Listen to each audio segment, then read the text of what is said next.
नमस्कार, स्वागत है जनसत्ता में। मैं हूं उपेंद्र कुमार और आपके लिए लेकर आया हूं कारोबार जगत की बड़ी खबरें। अमेरिका की automobile company Ford motor company ने भारत में अपना कारोबार समेटने का फैसला कर लिया है। इससे कंपनी और उससे जुड़े डीलरों के हजारों कर्मचारियों के सामने रोजगार का संकट खड़ा हो गया है। Federation of automobile dealers association के आंकड़ों के मुताबिक फोर्ड के भारत में करीब 170 डीलर पार्टनर हैं, जो पूरे देश में 400 शोरूम चलाते हैं। इनमें हजारों कर्मचारी काम करते हैं। इनमें से कई डीलर तो ऐसे हैं जो 5 महीने पहले ही फोर्ड से जुड़े थे। उन्होंने शोरूम बनाने में करोड़ों रुपए खर्च किए थे, लेकिन अमेरिकी कंपनी की विदाई से उनका निवेश बर्बाद हो जाएगा। फोर्ड की घोषणा के बाद कई डीलरों ने अपने कर्मचारियों की छटनी भी शुरू कर दी है।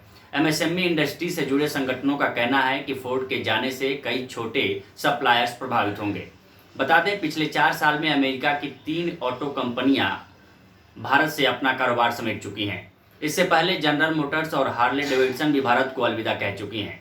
कंसोर्टियम ऑफ इंडियन एसोसिएशन के कन्वीनर के रघुनाथन ने कहा कि केवल फोर्ड ही बंद नहीं हो रही है, बल्कि 4000 से अधिक छोटी कंपनियां भी बंद हो रही हैं।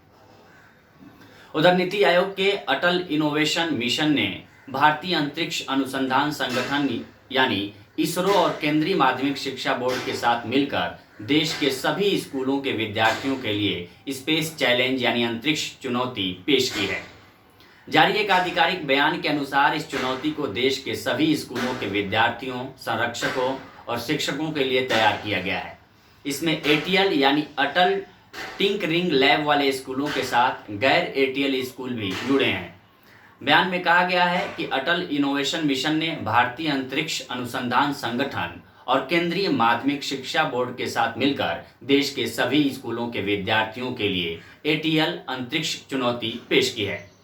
इसमें सुनिश्चित किया जाना है कि कक्षा 6 से 12 के छात्रों को एक खुला मंच उपलब्ध कराया जाए, जहां वे खुद डिजिटल युग की अंतरिक्ष तकनीकी से जुड़ी समस्याओं के समाधान में सक्षम हो सकें। एटीएल अंतरिक्ष चुनौती 2021 को विश्व अंतरिक्ष सप्ताह 2021 के साथ जोड़ा गया है। यह अंतरिक्ष विज्ञान और प्रौद्योगिकी क्षेत्र के योगदान को याद करने को लेकर वैश्विक स्तर पर हर साल 4 से 10 अक्टूबर को मनाया जाता है। उधर देश में खेती बाड़ी करने वाले आधे से अधिक परिवार कर्ज के बोझ तले दबे हैं। राष्ट्रीय सांख्यिकी कार्यालय यानी एनएसओ के एक सर्वे के अनुसार 2019 में 50% से अधिक कृषक परिवार कर्ज में थे और उन पर प्रति परिवार औसतन 74,121 रुपये कर्ज था। सर्वे में कहा गया है कि उनके कुल बकाया कर्ज में से केवल 69.6% बैंक, सहकारी समितियों और सरकारी एजेंसियों जैसे संस्थागत स्रोतों से लिए गए, जबकि 20.5% कर्ज पेशेवर सूदखोरों से लिए गए। इसके अनुसार कुल कर्ज में 57.5% ऋण कृषि उद्देश्य के लिए गए। सर्वे में कहा गया है कि कर्ज ले रखे कृषि परिवारों का प्रतिशत 50.2% है। वहीं प्रति कृषि परिवार बकाया ऋण की औसत राशि 74,121 रुपये है। एनएसओ ने जनवरी-दिसंबर 2019 के दौरान देश के ग्रामीण क्षेत्रों में परिवार की भूमि और पशुधन के अलावा कृषि परिवारों की स्थिति का आकलन किया था।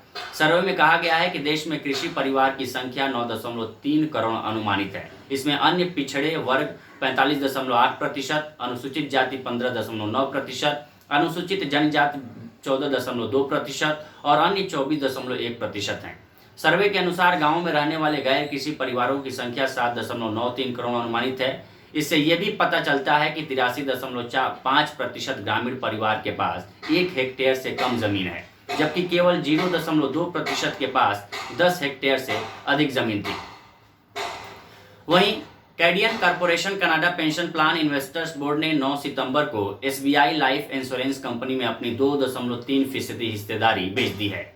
इस बिक्री के पहले कैडियन कॉर्पोरेशन एसबीआई लाइफ का सबसे बड़ा निवेशक था। ये डील खुले बाजार में हुए सौदे के जरिए हुई है। जून 2021 के आंकड़ों के मुताबिक इस डील के पहले एसबीआई लाइफ में सीपीपी इन्वेस्टमेंट बोर्ड की हिस्सेदारी 2.86% थी। सीपीपी के पास यह हिस्सेदारी जून 2019 में खत्म हुई तिमाही से थी। इस डील के बाद 9 सितंबर को एसबीआई लाइफ के शेयर में 0.55% की गिरावट दर्ज की गई।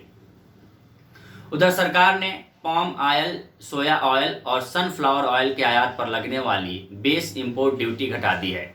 उसने यह कदम रसोई में इस्तेमाल होने वाले तेलों की कीमत त्योहारी सीजन से पहले नीचे लाने के मकसद से उठाया गया है। केंद्रीय खाद्य सचिव सुधांशु पांडे ने रसोई तेलों की जमाखोरी पर रोक लगाने को लेकर राज्यों के अधिकारियों के साथ बैठक की थी। रसोई तेलों के आयात शुल्क को घटाने से जुड़ा नोटिफिकेशन शुक्रवार को देर शाम जारी किया गया था। नोटिफिकेशन के मुताबिक अब रिफाइंड ग्रेड के पाम ऑयल, सोया ऑयल और सनफ्लावर ऑयल पर लगने वाली बेस इंपोर्ट ड्यूटी 37.5% से घटकर 32.5% रह गई है। बता दें, भारत रसोई तेलों का दुनिया में सबसे बड़ा आयातक है और यहाँ रसोई तेल की कीमत रिकॉर्ड हाई लेवल के पास चल रही है। देश में रसोई तेलों की 2/3 ज़रूरत आयात से पूरी की जाती है। पिछले कुछ महीनों में यहाँ इन तेलों की कीमतों में तेज उछाल आया है। पाम ऑयल खासतौर पर इंडोनेशिया और मलेशिया से मंगाया जाता है, वहीं सोया और sunflower oil Argentina, Brazil, Ukraine और रूस से आता है। अभी के लिए फिलहाल बस इतना ही। बाकी देश, दुनिया, एंटरटेनमेंट और बिजनेस से जुड़ी खबरों के लिए बने रहिए जनसत्ता के साथ।